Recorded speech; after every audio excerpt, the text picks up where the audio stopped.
Dahil sa pera ng mga Mondragon ay muling makakabangon ang mga Montenegro. Samantala nagmamadaling tumakas naman ang mga sawang Mondragon para hindi sila maabutan sa mga tauhan ni Miguelito. Palit sa kabutihang palad habang patakas naman sila na Ramon ay hindi rin nila inasahan na makasalubong nila itong si Divina.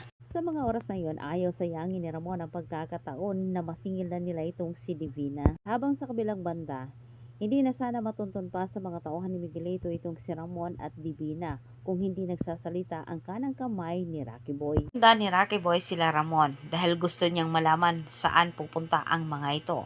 Ngunit sa kasamang palad ay hindi rin siya nagtagumpay. Hindi nasunod ang plano ni Brando at ni Vina nan dahil sa pagsulpot sa mga tauhan ni Miguelito. Si Divina lang sana ang pakay nila ni Ramon. Ngunit nang makita naman niya ang mga tauhan ng mga gerero ay sinunggaban din nila ang pagkakataong ito para ubusin ang mga galamay ng mga gerero na sa kanilang pagkaakala din nandoon din ang magkapatid. Dahil sa sunod-sunod na putukan, bigla na lang nagkaroon ng malay itong si Tanggol at nang malaman niya na si Divina ay naroon, nagkaroon ng lakas itong si Tanggol at gusto niyang tapusin itong si Divina sa mga oras na iyon. Nanlaki ang mga mata ng mga kaibigan ni Tanggol lalo na itong si Ramon nang makita nila ang mga bag at puno ito ng pera. Nila inting dito kay Ramon, magagamit umano nila ang pera para sa kanilang pagbangon para kalabanin ang mga gerero. Kahit utos ni Ramon na tangayin lahat.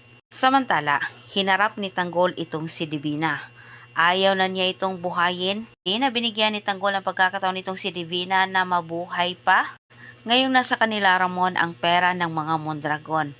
Siguradong itong si Rocky Boy ay maghihirap muli at mawalan siya ng mga bagulang. Pero yan po ay antabayanan niyo ang susunod kong update. Daghang salamat kayo sa inyong pagtanaw. Ayaw kalimot sa pag-subscribe.